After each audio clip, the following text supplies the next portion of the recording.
What unfolds when a restaurateur with 17 establishments chooses to don a disguise and grill burgers, only to uncover a supervisor cheating customers at the drive-thru? Jacob Barnes rested against the hood of his truck, gazing at the bustling fast food joint he had acquired 6 years prior, alongside 16 others. The business appeared promising in theory, yet recently the figures seemed off. Customer complaints began to surface, citing prolonged wait times, incorrect orders, and a noticeable decrease in smiles. There was no clear evidence to assign blame, yet Jacob's intuition whispered that something was amiss. He tugged the brim of his worn baseball cap down over his forehead and straightened the inexpensive name tag that read, Jake. His beard had an unkempt quality, and his attire showed signs of age flawless. No employee had ever encountered him directly. He consistently operated through district managers and placed his trust in the local leadership. Ultimately, it was a corporate identity after all. There's no way a guy grilling burgers would know the person authorizing the payments.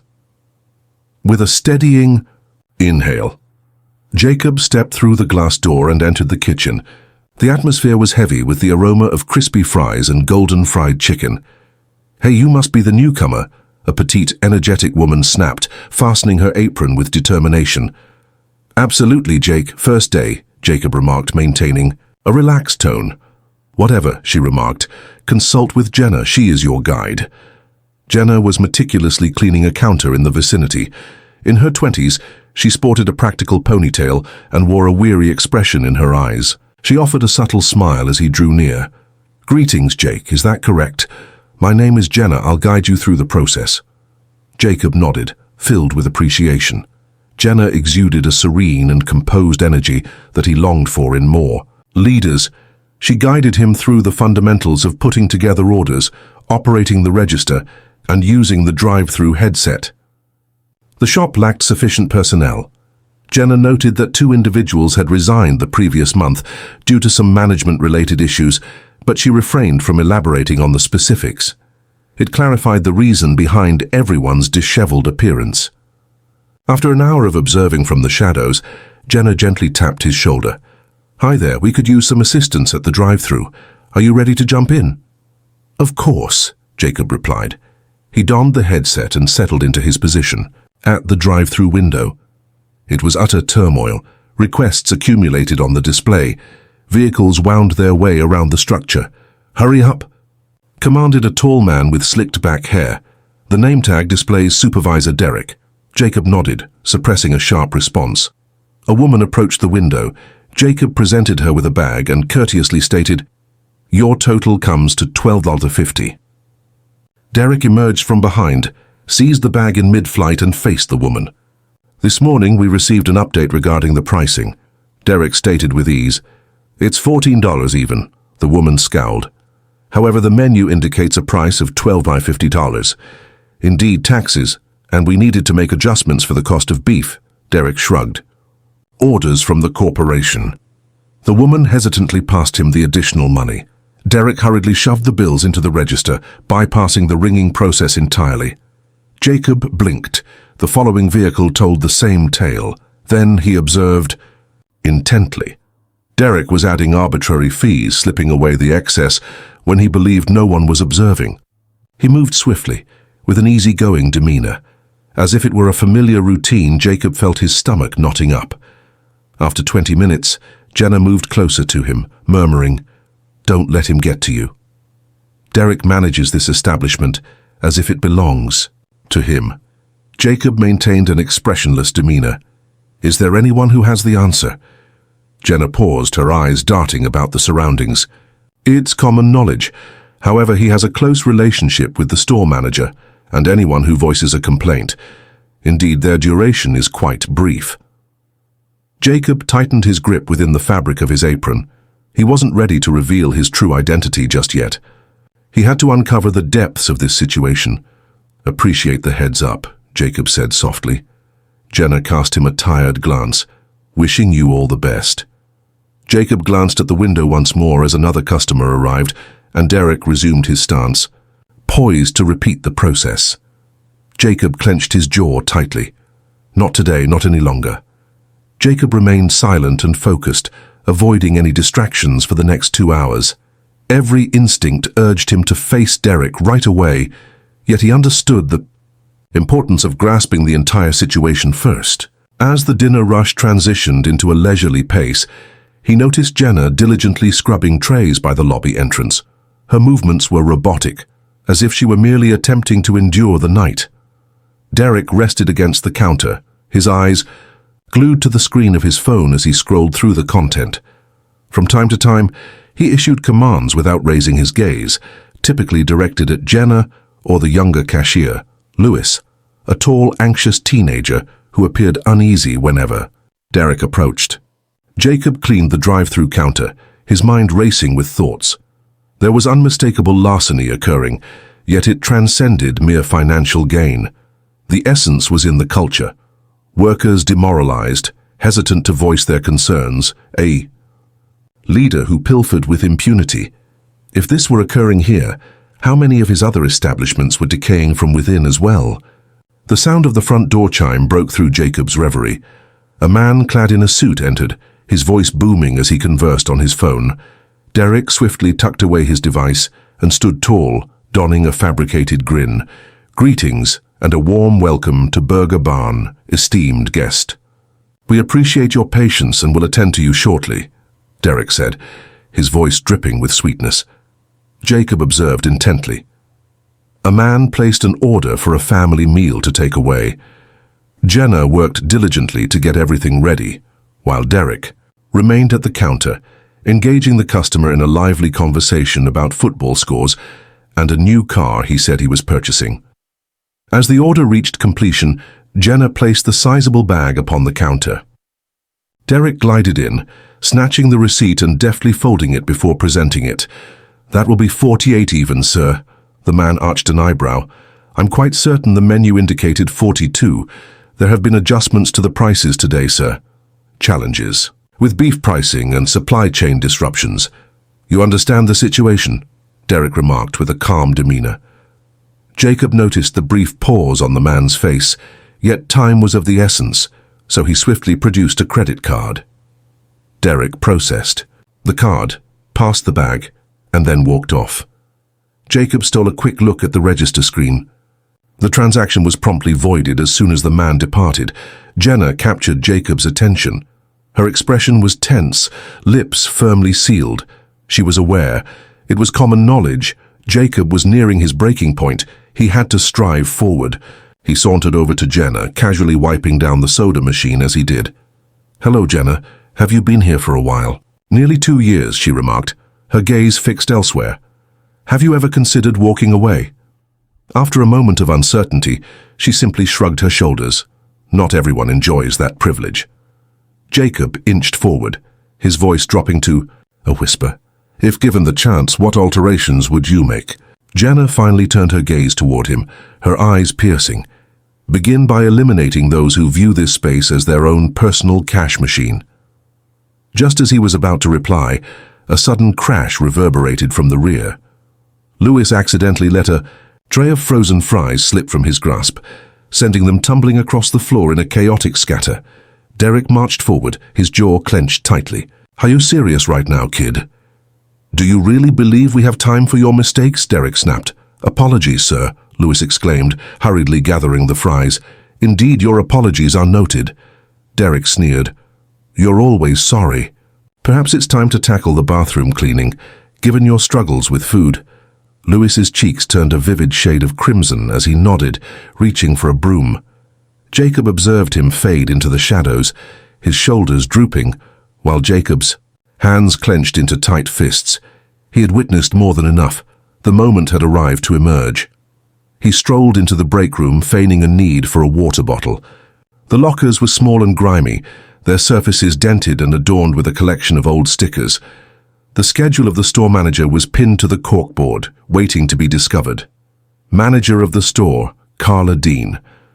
Her shift wrapped. Up 2 hours back. It's no surprise that Derrick carried himself as if he were the master of the domain after dark. Jacob made his way back to the front, spotting Derrick boasting to another cashier about how effortlessly he managed to rake in a few extra dollars.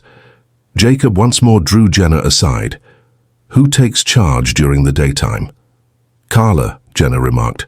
She's decent, just tends to be absent quite often. She entrusts the task to Derrick.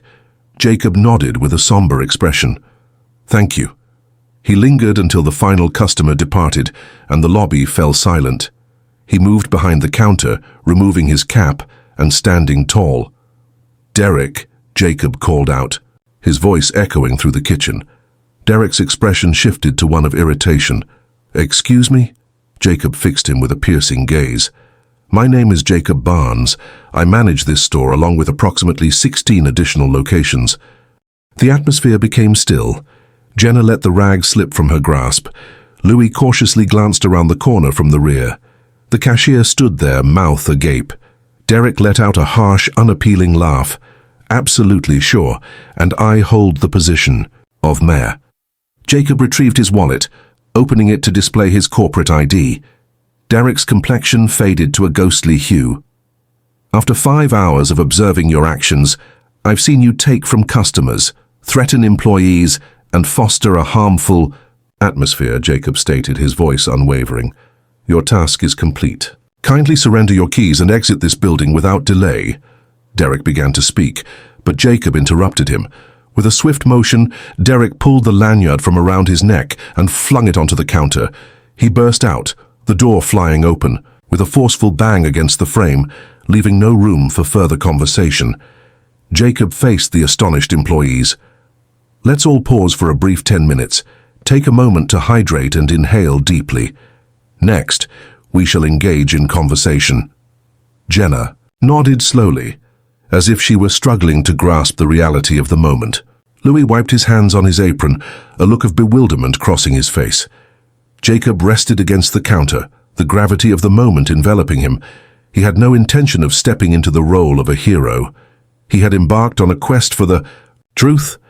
With the task finally in hand, he realized the true effort lay ahead, for mending one store was merely the first step in a much larger journey. Jacob observed as the final bewildered employees made their way to the break room, casting uncertain glances back at him, as if questioning the reality of the moment.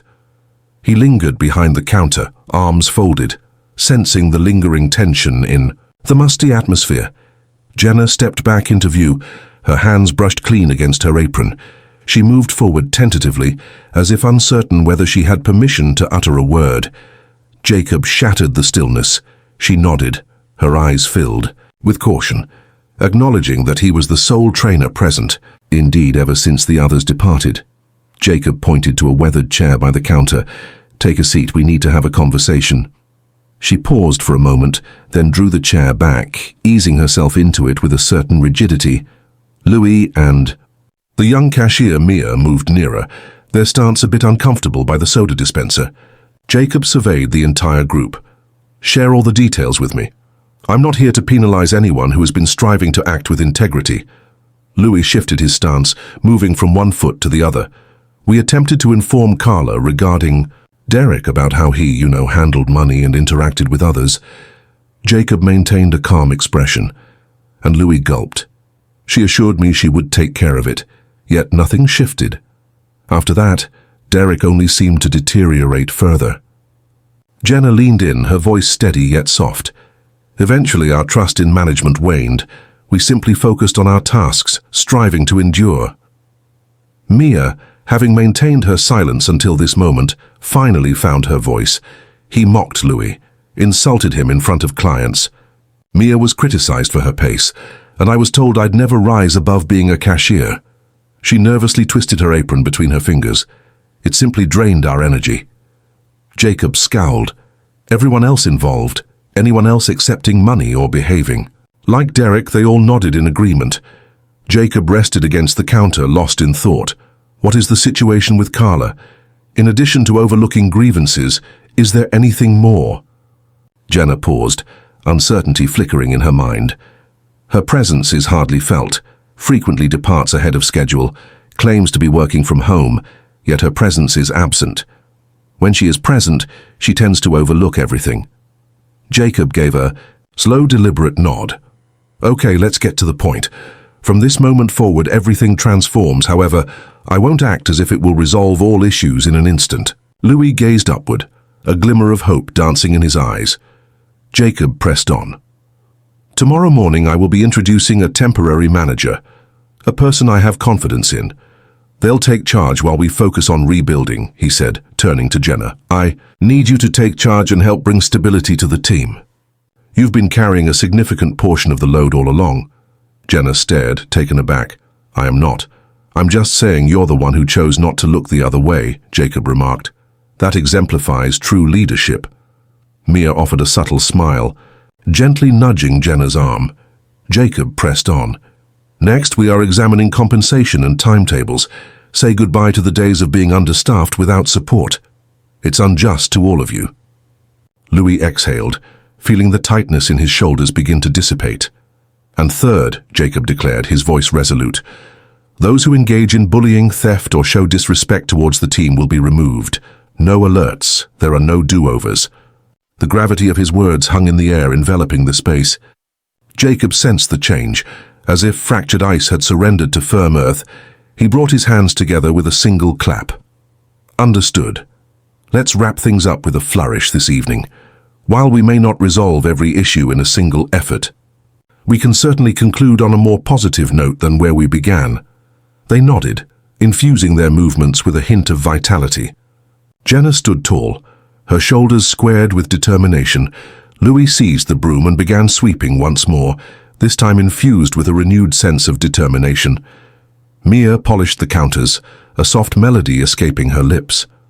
Jacob lingered, until the end, offering assistance wherever possible while ensuring he didn't obstruct anyone. He manned the fry station, handled drive-through orders, and replenished the soda machine. It lacked glamour, yet that was never its intention. As the clock struck midnight and the final customer departed, leaving the kitchen shining beneath the stark fluorescent glow, Jacob called them together for one final gathering. "You three arrived. This evening when it was crucial," he remarked. "You really didn't need to. After everything that transpired, you had the option to leave, yet you chose to stay." Jenna dismissed the idea with a shake of her head. "This place matters to us. We were uncertain if others were aware." "Now," Jacob assured, "you will witness it. Tomorrow marks a fresh start," as he presented Jenna with a business card. "This document contains my personal number. If you notice anything, fears or require assistance, don't hesitate to reach out to me. Direct access." She handled it with utmost care, as though it could vanish at any moment if she wasn't tender. Jacob made his way to the door, weariness creeping into his very bones. He halted, casting a final glance over his shoulder. Louis chuckled at something Mia mentioned, the first genuine laugh Jacob had heard throughout the evening. With a calm and deliberate motion, Jenna secured the register. It wasn't flawless. The journey ahead will be arduous, yet it marked the beginning beyond the confines. Jacob slid into his truck, his gaze fixed on the shadowy expanse of the parking lot. He pondered the other shops, concerning the managers he had yet to encounter, concerning the individuals who may be enduring their struggles quietly, much like the situation here. Jacob ignited the engine, its growl resonating throughout the cab. Tomorrow, he would convene an urgent meeting with his operations team. Consequences would be severe if necessary. The era of relying on reports and refined figures has come to an end. From this moment forward, he would be observing. Truly observing. The following morning, Jacob showed up before dawn, parking his truck beside the building where the staff typically entered. He paused for a moment, savoring the bitter notes of the coffee he had picked up from the gas station just down the street. His thoughts were swiftly navigating the strategy. Upon his entrance, the atmosphere shifted dramatically. Jenna meticulously polished the front counter, each motion purposeful and precise. Louis was replenishing the napkin dispensers, casting furtive glances as if he was still grappling with the reality of the changes. Mia meticulously counted the register drawer, her hands unwavering. Jacob acknowledged them with a subtle nod. They responded with tentative smiles, the sort that had yet to develop a sense of complete trust. Excellent. Trust must be cultivated, not coerced. A short while later, a sleek silver sedan arrived, and a woman in her late 30s emerged from it. She donned a sharp polo and dark jeans, her hair pulled back in a tidy manner. Meet Rachel Torres, a key figure among Jacob's most reliable district trainers. She dedicated years to mending shattered establishments, never once seeking recognition. Rachel entered the restaurant, her eyes quickly sweeping the room. "Good morning," she said, her voice crisp yet gentle. Jacob gestured for her to come closer. "Rachel has arrived to guide us through the next few weeks," he informed the team. "She's not here to play the role of a caretaker. She's here to assist," Rachel acknowledged. "Today we will establish fresh standards. Encountering them will undoubtedly enhance your work environment significantly. If that's the case, we'll need to discuss things differently." Jenna straightened her posture. Lewis elevated his stance slightly. Mia tucked a strand of hair behind her ear and gave a subtle nod. Jacob glanced over at Rachel. "I'll leave the rest to you. I will be present in the office should you require my assistance." Upon entering the small manager's office, Jacob retrieved his laptop and linked it to the corporate portal. He had already arranged for a comprehensive review of each store in his possession. Each camera feed from the drive-thru, every cash transaction during closing, and all employee exit interviews would undergo thorough review. Carla, the elusive manager, had already received a suspension notice while awaiting a formal investigation. At 2 in the morning, after an extensive conversation with HR, Jacob arrived at that decision. He was utterly exasperated with leaders who prioritized their own safety over the well-being of those they were meant to serve. The morning rush arrived with an intensity that caught me off guard. The restaurant was lacking in staff. Just as Jenna had predicted, orders accumulated rapidly. Yet Jacob observed a crucial detail. Everyone remained calm. Jenna composedly repositioned the line, shifting Mia to the drive-thru headset, while she took charge of bagging the orders herself. Louis moved swiftly between the fryer and grill, his focus unwavering, unbothered by any lurking fears behind him. Rachel glided through the stations, providing straightforward and clear feedback. Change out the fries sooner to keep them nice and crispy. Ensure you inspect your bagging thoroughly before passing it along. You're doing well. Maintain the flow. Jacob gazed through the office window, not flawless but certainly an improvement. He emerged when the crowd finally dispersed. Rachel encountered him at the counter. "They may be a bit unrefined, but their concern is genuine," she murmured softly. "Allow me some time, please. We will make this happen." Jacob gave a slight nod. "That's the strategy." He glanced at Jenna, who had just completed the final breakfast order. "In an hour, you're free," he remarked. "Following that, rendezvous with me. Here, I would like to discuss the upcoming steps." Jenna's eyes widened in astonishment, yet she gave a subtle nod of agreement. "Absolutely, sir." As her shift came to a close, she walked back in a new hoodie and jeans, her hair cascading down, exuding a sense of relaxation, yet maintaining an air of caution. Jacob gestured for her to take a seat in the booth that was farthest from the counter. "You've held onto this place for far too long," he started. "I may not be able to resolve that immediately, but I will ensure it doesn't occur again." Jenna clasped her hands together on the table. "I am ready to assist. I simply wish to avoid getting hurt once more." Jacob stated that you wouldn't. "Today you will receive a promotion offer. Lead Supervisor. Genuine power. Genuine increase in compensation." Jenna's eyebrows arched in surprise. "I am not. I lack experience in a managerial role." Jacob remarked that true experience is gained through the consistent practice of the right actions. Don't rely on others to bestow a title upon you. She gazed at him intently for what felt like an eternity. "I'm on board." Jacob beamed, a genuine smile lighting up his face this time. "Excellent," he remarked. "You'll be working alongside Rachel. She'll guide you in leading effectively while maintaining your energy and well-being." Jenna nodded, her posture reflecting a newfound confidence. Jacob rose to his feet, extending his hand in a gesture of greeting. She grasped it tightly. As Louis and Mia strolled past, wrapping up their day, both of them turned to take notice. Louis paused for a moment, then shouted out, "Looking forward to our meeting tomorrow, boss." Jenna stifled a chuckle. "I suppose that's who I am now." Jacob observed her as she made her way back to the kitchen, clipboard in hand, meticulously reviewing the closing checklist that Rachel had prepared just an hour earlier. He emerged into the brilliant afternoon sunlight. His phone vibrated with a message from his operations manager, indicating that the initial audit reports were prepared for examination. Jacob eased himself into the cab of his truck, the door thudding softly as he secured it behind him. He gazed at the restaurant for an extended moment, taking in the flaking paint surrounding the drive-thru menu board, the fractured concrete by the dumpsters, the tired structure that had endured more than just poor management, much like the individuals within its walls. Jacob pressed the ignition, the engine growling into existence. He was determined to transform this store completely. He intended to repair each and every one in his possession, and this time he would remain near enough to notice the fissures before they widened. Eliminate reliance on intermediaries and put an end to justifications. He eased onto the road, sunlight glinting off the windshield. In the distance, the highway unfurled like a seamless ribbon, extending endlessly into the horizon. Jacob accelerated, steering toward his next destination. Tasks awaited him, and he was prepared to tackle each one.